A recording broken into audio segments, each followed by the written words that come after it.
ಎಲ್ರಿಗೂ ನಮಸ್ಕಾರ. ಅಜ್ಜಿ ಹೇಳಿದ ಕಥೆಗಳು ಪಾಡ್ಕಾಸ್ಟ್ಗೆ ನಿಮ್ಮೆಲ್ರಿಗೂ ಸ್ವಾಗತ. ನಾನು ನಿಮ್ಮ ವಿನಯ್ ಸೂರ್ಯ. ಇದು ಕತೆ ಆದ್ದರಿಂದ ಈ ವಿಡಿಯೋನ ನೋಡಲೇಬೇಕು ಅಂತೇನಿಲ್ಲ. ತಾವು ತಮ್ಮ ಮೊಬೈಲ್ನ ಬೇಕಾದ್ರೆ ಪಕ್ಕದಲ್ಲಿ ಇಟ್ಬಿಟ್ಟು ಜಸ್ಟ್ ಆಡಿಯೋ ಕೇಳಿಸ್ಕೊಂಡು ಸಾಕು. ಇವತ್ತು ನಿಮಗೋಸ್ಕರ ಅಕ್ಬರ್ ಆಸ್ಥಾನದಿಂದ ಒಂದು ಸುಂದರವಾಗಿರೋ ಕತೆ ತಗೊಂಡ್ಬಂದಿದ್ದೀನಿ. ಒಂದಿನ ಮಠ ಮಧ್ಯಾಹ್ನ ಅಕ್ಬರ್ ಆಸ್ಥಾನದಲ್ಲಿ ಎಲ್ಲರೂ ಸಭೆ ಸೇರಿರ್ತಾರೆ. ಆ ಸಭೆಯಲ್ಲಿ ಪಂಡಿತರು, ಕಲಾವಿದರು, ಮಂತ್ರಿಗಳು ಎಲ್ಲರೂ ಸೇರಿರ್ತಾರೆ. ಆಗ ಅಕ್ಬರ್ ಆಸ್ಥಾನದ ಒಬ್ಬ ಕಾವಲುಗಾರ ಓಡ್ ಬರ್ತಾನೆ. ಆಗ ಆ ಕಾವಲುಗಾರ ಮಹಾರಾಜರನ್ನು ನೋಡಿ ಹೀಗೆ ಹೇಳ್ತಾನೆ, ಮಹಾರಾಜರೇ, ಮಹಾರಾಣಿಯವರ ಮುತ್ತಿನ ಹಾರ ಕಳೆದೋಗಿದೆ ಅಂತ. ಆಗ ಆಸ್ಥಾನದಿಂದ ಪ್ರತಿಯೊಬ್ಬರು ಕಲಾವಿದರು, ಪಂಡಿತರು, ಮಂತ್ರಿಗಳೆಲ್ಲರೂ ಒಂದು ಕ್ಷಣ ಗಾಬರಿ ಆಗ್ತಾರೆ, ಮೌನವಾಗ್ತಾರೆ.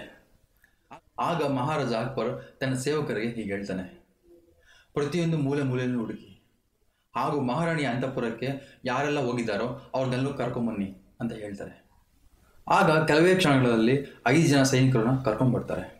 ಆ ಸೈನಿಕರನ್ನು ನೋಡಿ ಮಹಾರಾಜ ಹೀಗೆ ಹೇಳ್ತಾನೆ, ನಿಮ್ಮಲ್ಲೇ ಯಾರೋ ಒಬ್ಬರು ಆ ಮುತ್ತಿನ ಹಾರವನ್ನು ಅಪಹರಿಸಿದ್ದೀರ ಅಂತ ಚೆನ್ನಾಗಿ ಗೊತ್ತು.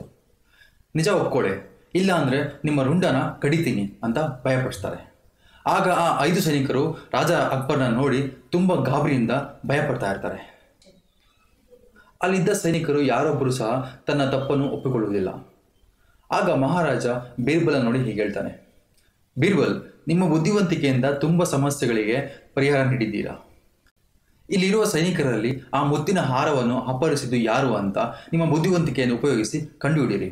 ಆದರೆ ಒಂದು ಮಾತು, ಯಾವುದೇ ಕಾರಣಕ್ಕೂ ಇವರಿಗೆ ಹಿಂಸೆ ಕೊಡುವಾಗಿಲ್ಲ ಅಂತ ಹೇಳ್ತಾರೆ.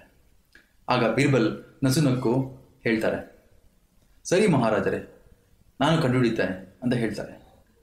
ತಕ್ಷಣ ಬೀರ್ಬಲ್ ಅಲ್ಲಿದ್ದ ಸೈನಿಕರನ್ನು ಕರೆಸ್ಕೊಂಡು ಅವನ ಕಿವಿಗೆ ಒಂದು ಮಾತನ್ನ ಹೇಳ್ತಾನೆ.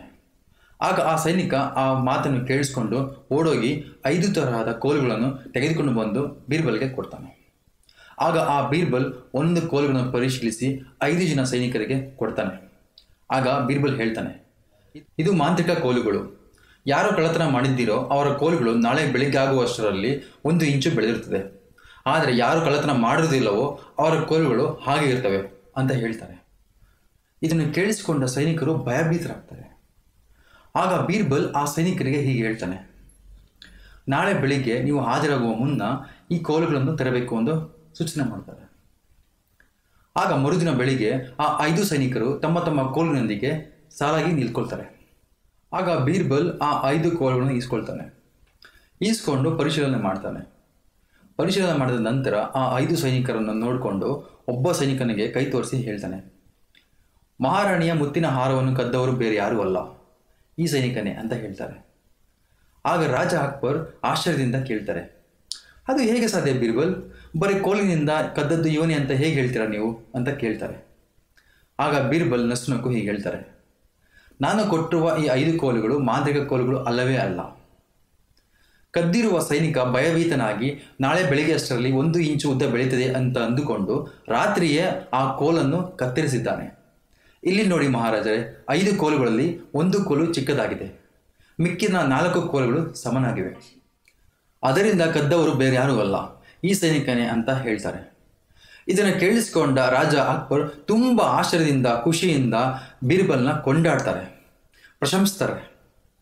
ಇದಾಗಿತ್ತು ಬೀರ್ಬಲ್ನ ಇನ್ನೊಂದು ಬುದ್ಧಿವಂತಿಕೆ ಕತೆ. ಈ ಕತೆ ನಿಮಗೆ ಇಷ್ಟ ಆಗಿದೆ ಅಂತ ಅಂದ್ಕೊಳ್ತೀನಿ. ಇಷ್ಟ ಆಗಿದ್ರೆ ನಮ್ಮ ಚಾನಲ್ಗೆ ಸಬ್ಸ್ಕ್ರೈಬ್ ಆಗಿ ಹಾಗೂ ನಿಮ್ಮ ಅಭಿಪ್ರಾಯಗಳನ್ನು ಕಮೆಂಟ್ ಬಾಕ್ಸ್ ಮೂಲಕ ನಮಗೆ ತಿಳಿಸಿ. ಧನ್ಯವಾದಗಳು.